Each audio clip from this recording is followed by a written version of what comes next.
On parle d'égalité, mais en vrai, nos parcours de vie sont tellement différents qu'il est difficile de quantifier ce qui est égal. On avance dans nos train-train quotidiens, parfois sans trop se soucier de qui on croise. À défaut d'être égaux, nous sommes semblables. On parle d'inclusion sans blabla, mais ça veut dire quoi ? Inclure sans blabla, c'est permettre à plus de 200 000 personnes de trouver le chemin vers la formation ou l'emploi. Aujourd'hui, je n'existe pas sans le nous. Il y a celles et ceux qui ouvrent des voies, qui donnent de la voix à celles et ceux qui n'en ont pas. Alors semblable, ce sera sans blabla, et ce sera surtout avec des actions concrètes pour marcher ensemble, les uns et les unes à côté des autres. Dans cette saison Agir autrement, nous aurons le privilège d'accueillir des personnes concernées qui s'engagent, des personnes qui ont mis au cœur de leur modèle l'humain tout entier, dans sa diversité et dans sa complexité. Comment on inclut sans blabla ? Il y a plusieurs méthodes à ça.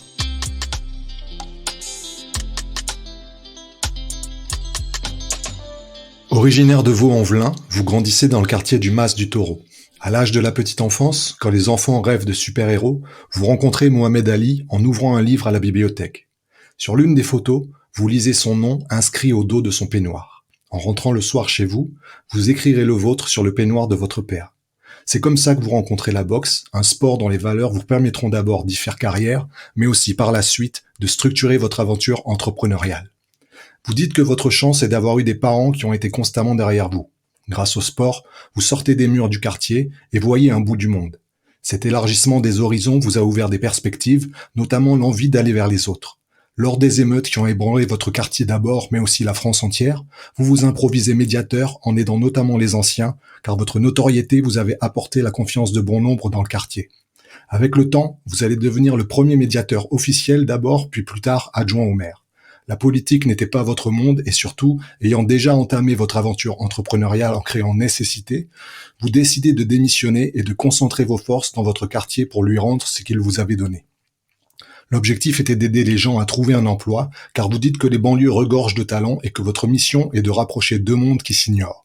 Vous disiez qu'il ne fallait pas faire doublon avec les actions portées par Pôle emploi et l'État, alors vous commencez par créer des forums de rencontres en organisant des tournées avec des camions de luxe. Votre stratégie de réappropriation de l'espace public passe par l'emploi et les job dating que vous organisez dans la rue. En 20 ans, c'est plus de 30 000 personnes qui sont venues sur vos événements et 8 000 personnes qui ont trouvé de l'emploi grâce aux actions de Nécessité.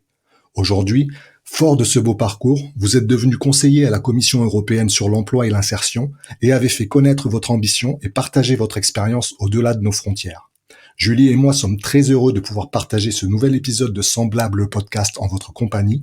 Et avant d'entrer dans le vif du sujet, j'ai une question toute simple. Abdel Belmokadem, comment allez-vous ? Très très bien. Vous dites que le rêve est un ingrédient pour réussir dans la vie. À quoi vous rêvez ? Alors je rêve aujourd'hui, j'ai beaucoup de rêves, mais aujourd'hui j'ai un seul rêve qui me fait réveiller tous les matins et qui m'empêche de dormir tous les soirs, de pouvoir développer notre activité sur l'ensemble du territoire et faire profiter le plus de bénéficiaires de nos actions. Qu'est-ce qui fait que les entreprises vous suivent et adhèrent à votre discours, Abdel ? Parce qu'on les percute, parce qu'on va les chercher, parce que y a des résultats. Alors j'exagère quand on dit on les percute, mais aujourd'hui, c'est beaucoup plus simple d'aller chercher une entreprise qui a 15 ans, parce qu'on a de la crédibilité, on a aujourd'hui de l'expérience, on a des résultats à faire valoir. Et puis, pour être très honnête, quand on va chercher des entreprises, aujourd'hui, certaines commencent à nous connaître, certaines ont entendu parler de nous, soit par leurs clients, soit par leurs fournisseurs, donc ça facilite les choses. Donc voilà, donc aujourd'hui, je pense que le fait d'exister depuis plus de 22 ans maintenant, ça nous permet d'avoir cette facilité, c'est un peu de reconnaissance. Du coup, c'est quel type d'entreprise que auquel vous allez à la rencontre ? C'est tout type d'entreprise ? Tout type d'entreprise. En fait, on a un réseau d'entreprises qui nous suit depuis une vingtaine d'années. Et quand on développe nos actions sur un territoire, on aime bien aussi aller chercher les entreprises du territoire et dans la proximité. Puisque quand on fait nos actions, c'est dans la proximité qu'on résout les problèmes de mobilité. Donc, on aime bien, nous, aller chercher des entreprises locales par rapport à nos événements pour permettre aux jeunes et aux moins jeunes qui viennent sur nos événements de pas avoir la problématique de la mobilité. Quel public vous accompagnez avec Nécessité ? On est spécialisé sur les publics peu ou pas qualifiés, les publics qui sont issus des quartiers prioritaires. Ça, c'est notre savoir-faire. C'est notre objectif principal dans nos actions. Cependant, on fait pas de la discrimination à l'envers. Toutes nos opérations sont ouvertes à tous les publics, peu importe leur territoire. Et on aime bien utiliser aussi nos opérations pour décloisonner les quartiers et permettre aux acteurs locaux, aux habitants, aux politiques, aux institutions de leur démontrer que les quartiers, c'est pas des zones de non-droit, à condition de savoir y aller avec les bons outils. On aime bien faire des opérations dans des quartiers où on nous dit que c'est compliqué de rentrer. Et quand on fait ces opérations-là, on fait rentrer tout le monde, on fait venir des candidats de l'extérieur du quartier, et puis on fait venir tous les candidats qui le désirent et qu'on prépare en amont des événements qui sont issus de ces quartiers-là. Ok, j'imagine que vous avez accompagné, au vu des 30 000 personnes que vous avez déjà accompagnées avec nécessité, est-ce que vous avez une ou plusieurs success stories à nous partager J'imagine que c'est aussi un bon argument pour les entreprises qui vous connaissent pas, donc est-ce que vous en avez une à nous partager? Alors, c'est un bon argument, et puis c'est surtout notre secret de fabrication sur notre réseau d'entreprise. En fait, on se rend compte aujourd'hui que même si on agit beaucoup sur les peu ou pas qualifiés, qui deviennent nos ambassadeurs dans ces entreprises-là. Du coup, nos candidats, quand on arrive à les faire rentrer dans l'entreprise, ils deviennent exemplaires parmi les salariés, et ils sont souvent cités en référence. Et du coup, ça nous permet, nous, derrière, de pouvoir accompagner plus de candidats dans ces entreprises-là, parce que les premiers, c'est des réussites. Et puis, on accompagne aussi les qualifiés, les diplômés, et il se fait que, voilà, on a tissé une toile d'araignée un peu au niveau national et international, parce que on a accompagné énormément de jeunes diplômés Bac+3, Bac+5, jusqu'à Bac+5, grande école de commerce, et aujourd'hui ils sont en phase de responsabilité dans des grands groupes, dans des grandes entreprises, et c'est eux qui nous contactent en nous disant: vous m'avez tendu la main un jour, c'est à moi de tendre la main à vos publics, donc on devient partenaire, j'ai réussi à convaincre mon N+1, et voilà, et c'est comme ça qu'on a des entreprises nouvelles qui arrivent aussi par ce biais-là. Donc, du coup, oui, on a plein de success stories, et les plus belles, alors j'ai pas de nom comme ça, mais les plus belles, j'ai le souvenir, à Toulon, on a fait un job dating au RCT Toulon, sur le terrain d'entraînement du RCT Toulon, juste à 1,50 m des rugbyman qui s'entraînaient. Ils nous ont laissé un peu la place pour faire notre job dating. On a fait 500 candidats sur la demi-journée. Et ce qui était marrant, c'est que... C'était pendant un match? Non, pendant un mercredi, c'était un mercredi après-midi pendant un temps d'entraînement. C'était fabuleux, l'environnement était fabuleux. Et ce qui est extraordinaire, c'est qu'une candidate qui a trouvé un emploi grâce à ce job dating au RCT, un mois après, quand on a refait un job dating à Toulon, elle a été recrutée par l'entreprise qu'on avait fait venir sur l'opération, et elle a été recrutée comme assistante RH. Donc c'est elle qui après faisait tous les job dating sur tous nos événements à Toulon. Donc c'est extraordinaire. Et des exemples comme ça, on en a à l'appel. On peut lire des propos qui vous sont prêtés dès qu'on va sur le site de Nécessité, dès la landing page. Et vous dites que l'emploi est le levier le plus efficace contre la précarité sociale. Pourquoi? Alors, pourquoi? Parce que ça redonne de la dignité et de l'estime de soi, déjà, dans un premier temps. Et puis, nous, en fait, on utilise l'emploi comme un outil de reconquête républicaine des quartiers. Et du coup, quand vous arrivez sur un territoire et que, en amont de ce territoire, parce que les gens voient le job dating le jour J, mais c'est 1 mois, 2 mois de travail en amont avec des équipes de médiateurs qui vont faire du porte-à-porte tous les jours pour donner l'information à l'ensemble de la population sur le territoire qu'on a ciblé. On les prépare en amont chez eux. Donc on fait ce aller vers là, on le fait pendant 2 mois avant l'opération, et après les gens viennent plus facilement parce que ils prennent en considération le fait qu'on soit venu les voir, qu'on leur ait donné de l'information, qu'on les ait préparés et qu'on ait organisé un temps de rencontre avec les entreprises. Donc du coup, on leur redonne confiance. On travaille beaucoup sur l'estime de soi et la confiance, et du coup quand ils reviennent et qu'ils trouvent un job grâce à l'opération dans le quartier, ça leur redonne de la dignité, et derrière ils prennent beaucoup plus facilement leur vie en main. Donc vous parliez des job dating, est-ce que vous avez d'autres actions qui sont mises en place par nécessité? C'est une très bonne question. C'est une très très bonne question. J'en suis ravie. Oui, alors en fait, pour refaire le lien avec la question d'avant, l'emploi, on l'a décliné à plein de sauces différentes, plein de sauces épicées différentes. On utilise notre savoir-faire de proximité d'aller vers les gens. On utilise notre savoir-faire d'aller chercher les entreprises, et du coup, on a développé plein de nouveaux projets qui étaient dans des phases expérimentales, et aujourd'hui, on essaie de le déployer un peu partout en France, et puis le fait de faire le podcast, ça les fera connaître. Par exemple, on travaille, à chaque fois qu'on fait un constat où les politiques n'y arrivent plus, on y va. Parce qu'au pire, on va pas y arriver. Donc du coup, le peu qu'on pourra faire, ça sera toujours mieux que rien. Voilà. J'en avais marre d'entendre les politiques de manière générale ou les institutions dire qu'il y a des SDF dans la rue, qu'il n'y a pas assez de logements, ce qui est vrai, le constat est vrai, mais qu'est-ce qu'on fait? on reste les mains croisées, puis on fait tous les ans le constat, parce que depuis que j'ai l'âge de 10 ans, j'entends ce constat-là. J'en ai 55, donc ça fait 45 ans que j'entends ça. Il y a 5 ans, on a réussi à convaincre un bailleur ici à Lyon, Batigère, avec qui, deux bailleurs, Batigère et Grand Lyon Habitat, GLH, avec qui on a réussi à mener une expérimentation pendant 3 ans, qui se développe maintenant sur Lyon, où on accompagne les familles qui sont en situation d'impayé ou en instance d'expulsion de leur logement. Voilà. S'ils sont en situation d'impayé, il n'y a qu'une seule raison, il n'y en a pas 36, c'est l'emploi, c'est parce qu'ils ne travaillent pas. Donc nous, on les prend en main pendant 3 mois, on les remet à l'emploi avec un accompagnement sur la résolution de leurs dettes et le paiement de leur loyer en cours. Et du coup, ça fonctionne. On a démontré sur une centaine de familles qu'on a accompagnées en 3 ans que ça fonctionnait. 70% des familles, on les a remis à l'emploi et ils sont restés dans leur logement, payer leur loyer et payer leurs dettes. Et aujourd'hui, ils ont retrouvé de la dignité et voilà, et ça s'arrête pas et ça continue. Donc voilà, donc on a utilisé l'emploi, notre savoir-faire d'accompagnement à l'emploi pour essayer de régler un petit problème de société. Alors régler, c'est un grand mot, mais en tout cas apporter des solutions. Et ça marche, voilà, ça marche.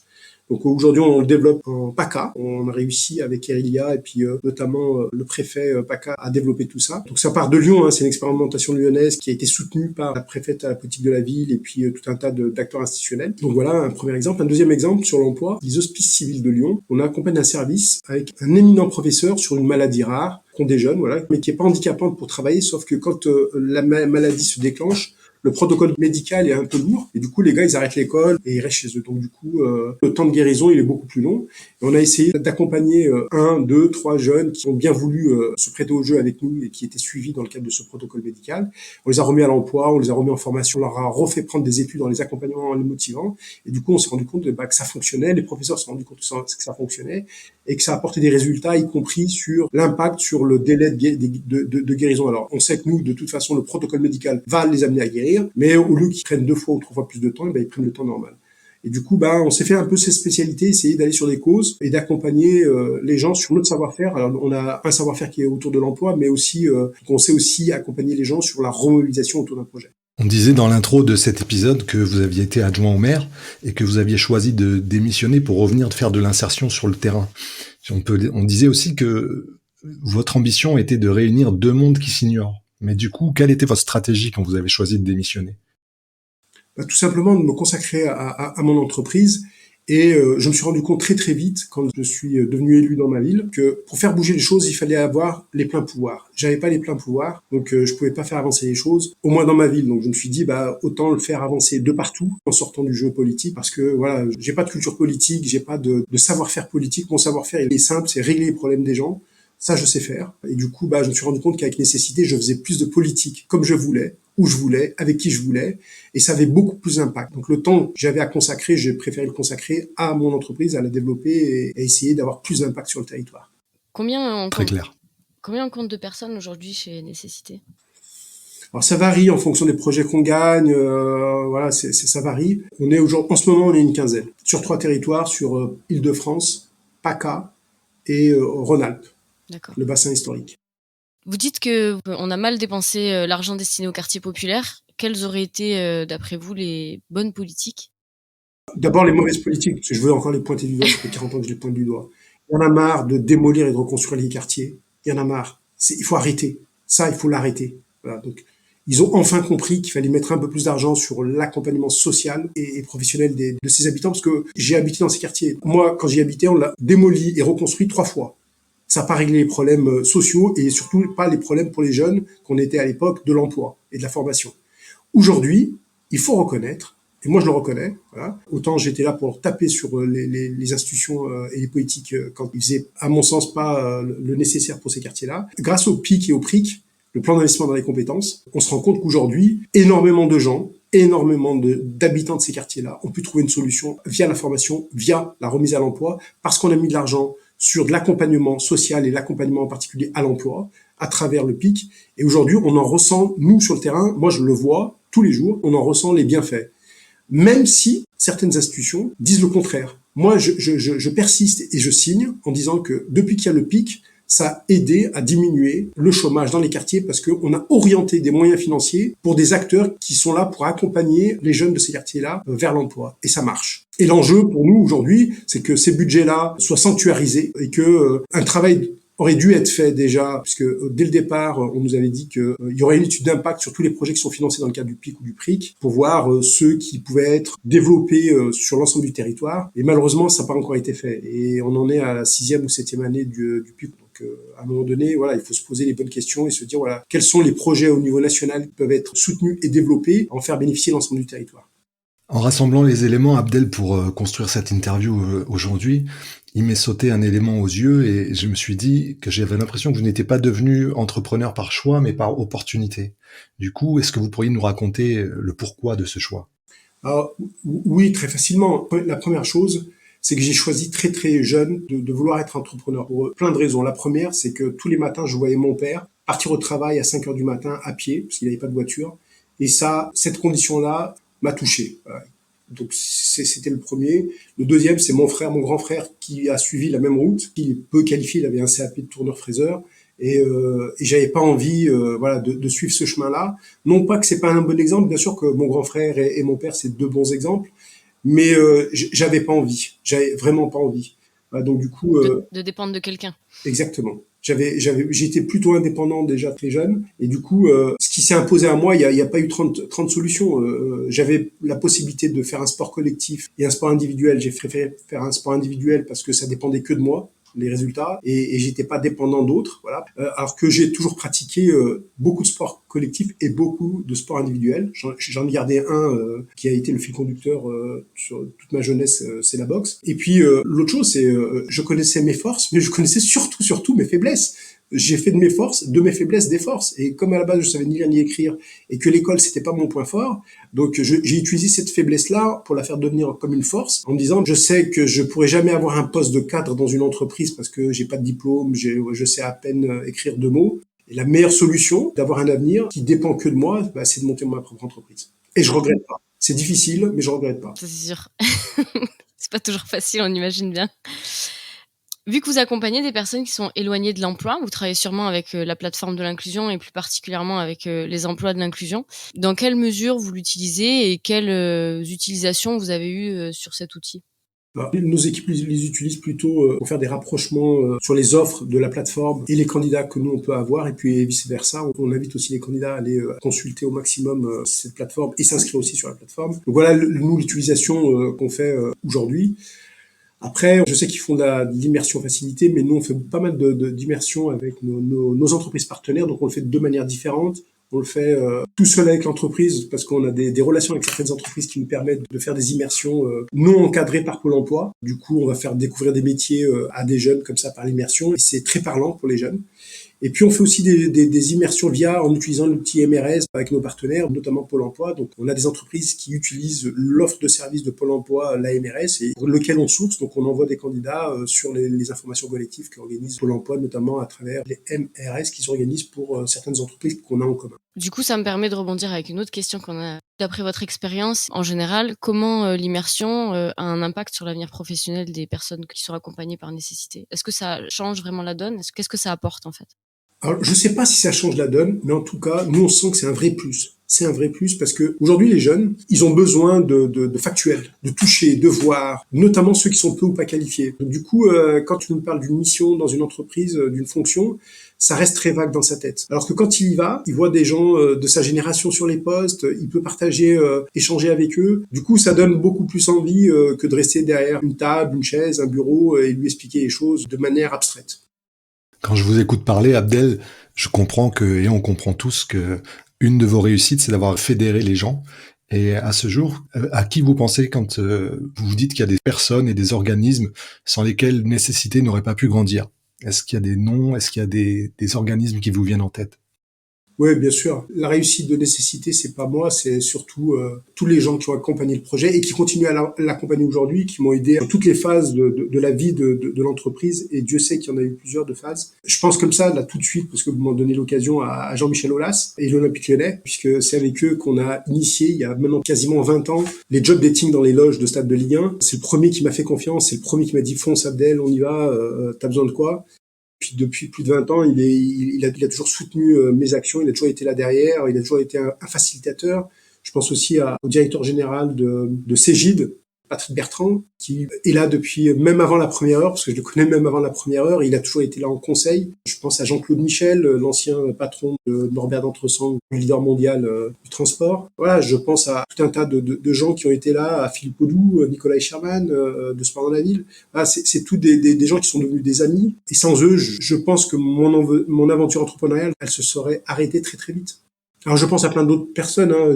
J'en oublie une qui a été un modèle pour moi, parce qu'on parle de rôle modèle dans les quartiers. Moi j'en avais un, c'était Saïd Yayaoui, le directeur général de la mairie de Vaux-en-Velin, que j'ai connu, j'avais 19 ans.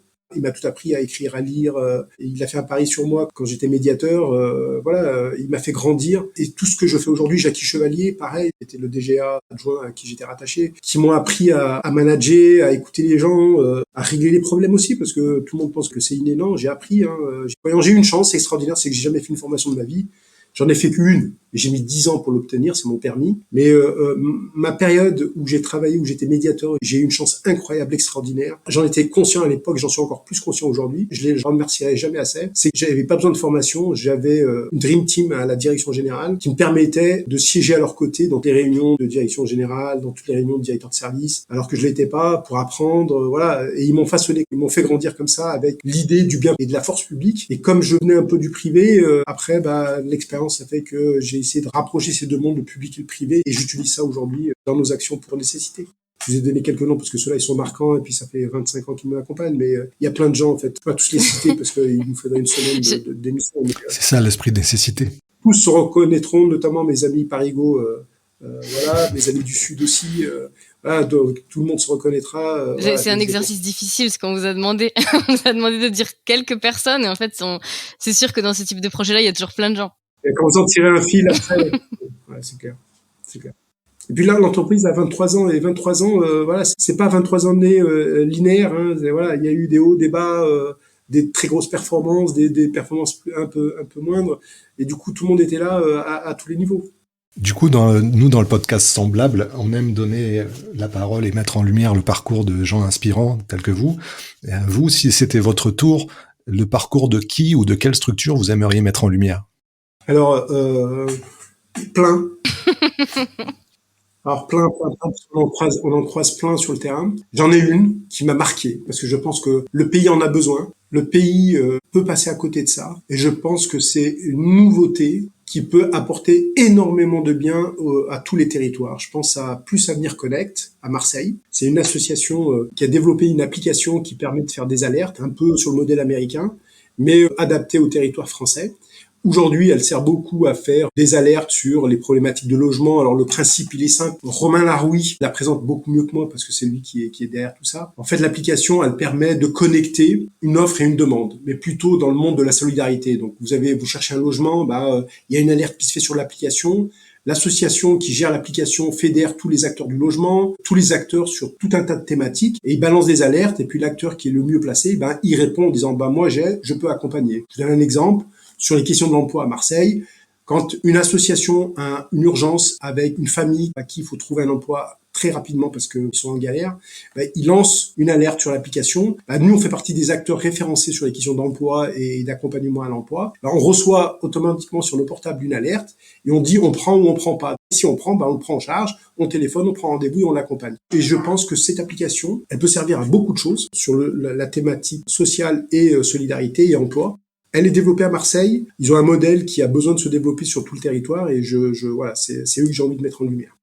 Vous pouvez répéter le nom de la structure du coup ? Plus Avenir Connect. Plus le signe plus, Avenir et Connect. Ouais. Pour en revenir à nécessité, quelle est la prochaine étape ? C'est toujours lié avec la première question, c'est mon rêve. La prochaine étape, c'est pouvoir être sur l'ensemble du territoire. On se réjouit de voir arriver France Travail parce que c'était très attendu depuis des années. Aujourd'hui, on va avoir un outil qui permet d'avoir une uniformité dans l'accompagnement des publics et avec un seul guichet. Donc l'idée est plutôt très très séduisante et très intéressante. On s'implique nous un peu sur ce sujet-là. Et comme beaucoup d'habitants nous disent de nous qu'on est le pôle emploi hors les murs, on aimerait bien nous être un des partenaires de France Travail sur l'emploi hors les murs, sur l'ensemble du territoire. Est-ce que vous auriez un message à partager, Abdel, qu'on n'aurait pas évoqué jusque-là, un message pour celles et ceux qui nous écoutent ? Oui, absolument. Faites confiance aux jeunes des quartiers.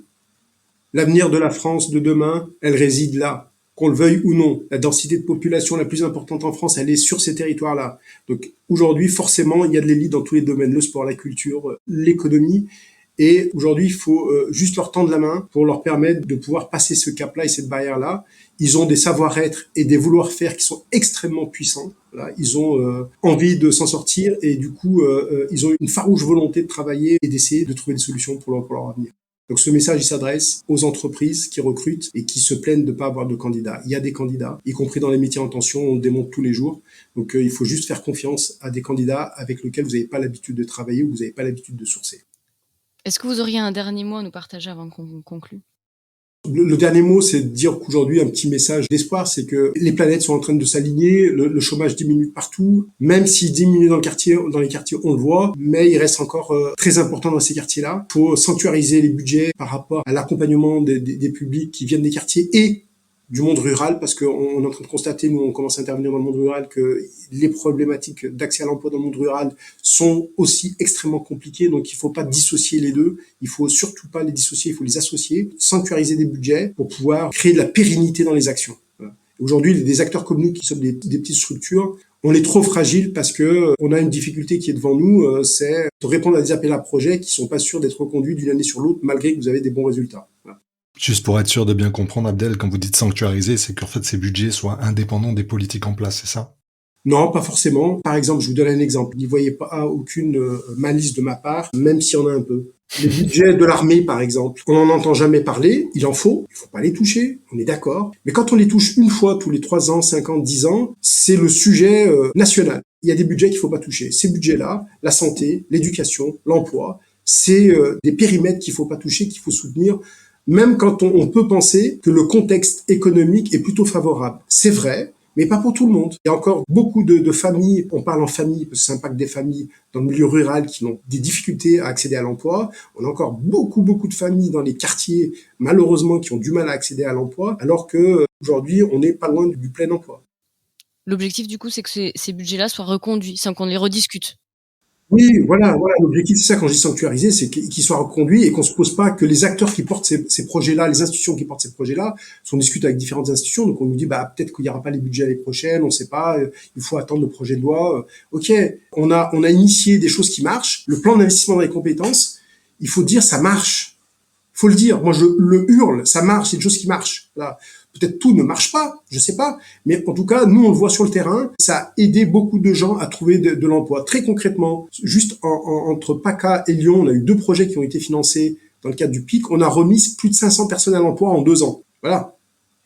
Et quand vous multipliez ça par tous les acteurs qui ont gagné des projets et qui ont été évalués dans le cadre de ces dispositifs-là à la fin de leur projet, c'est des milliers d'emplois qui ont été pourvus par des jeunes qui sont soi-disant éloignés de ces emplois-là. Voilà, donc on les a rapprochés et ça marche. L'idée, c'est, j'essaye, moi, chaque fois que je prends la parole, de faire en sorte qu'on soit entendus, nous, les petits acteurs de terrain, qu'on soit entendus au plus haut niveau. Voilà. C'est important.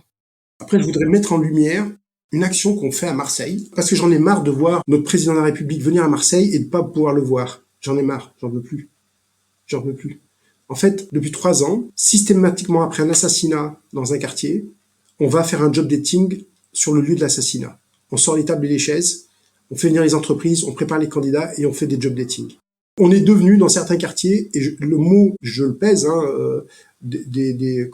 pas des superstars, mais les gens, nous respectent parce qu'on ose faire ça. On utilise vraiment, nous, l'outil emploi comme un outil de reconquête républicaine des quartiers, et notamment dans les quartiers nord de Marseille. Il se fait que on a fait ça pendant 1 an et demi sur nos fonds propres, et il y a 7-8 mois, le préfet est venu sur une de nos opérations dans les quartiers nord de Marseille, 3 semaines après un assassinat.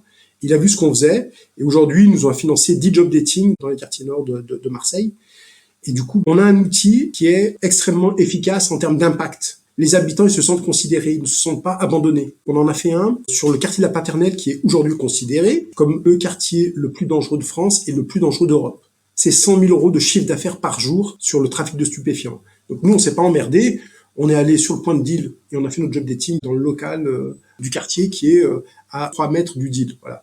Donc sur l'espace d'une demi-journée, On a rendu cet environnement-là plutôt positif. Il y a eu du monde qui est venu, les institutions sont venues, les entreprises sont venues, les candidats qu'on a préparés du quartier sont venus. Et cerise sur le gâteau, le préfet à l'égalité des chances, monsieur Sibillot, est venu. Il devait rester 1 heure, il est resté 3 heures. Et les femmes du quartier, alors ça c'était une surprise pour nous ont préparé le thé et les crêpes arabes. Elles ont régalé tout le monde. On a démontré que sur un territoire extrêmement dangereux, on pouvait, avec un outil extrêmement simple qui est l'emploi, fédérer l'ensemble des acteurs sur le quartier et créer une dynamique pour montrer aux habitants qu'on les a pas abandonnés.